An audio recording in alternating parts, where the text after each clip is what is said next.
Mga kaigsoon, magsinunan, tudloy ang inyong direktor sa mga musika. Ang mga himno sa simbahan mao ang sukaran ng musika alang sa mga pagpangalagad sa pagsimba o alang ang sumbanan alang sa pagkanta sa katiguman.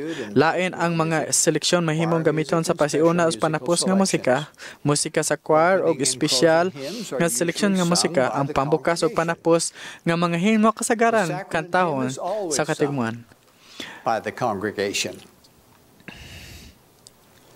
Ideally, sa kasagaran, kamo adunay choir sa inyong unit nga imbitaron sa pagkanta matag karon og unya. Ang usa ka choir makapanalangin sa atong mga kinabuhi.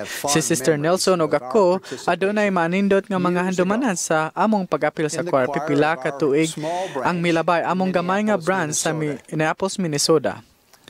Sa dihang kami ug ang uban may padulong sa tubangan aron sa pagkanta, mas daghan pa kami sa choir kaysa mga membro nga nagpabilin sa katiguman. Ang mga piano, mga organ, o mga electronic nga kapareho niini mao ang kasagaran nga gamiton sa meeting sa simbahan.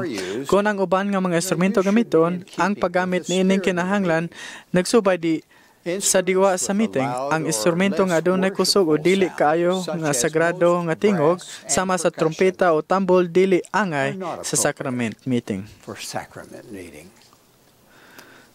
Kung adunay piano, organ o tigduyog nga wala diha, angay nga mga recording mahimong gamiton alang sa pagduyog.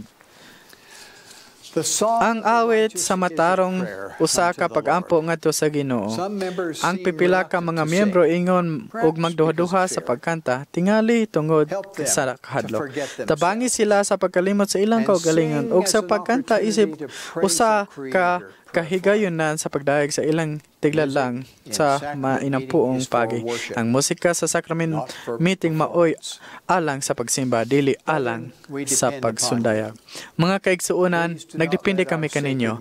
Palihog ayaw itugot nga ang mga atong sagrado nga mga musika mawala gikan kanato. Ni mitugot sa sekular nga musika nga may mupuli nini.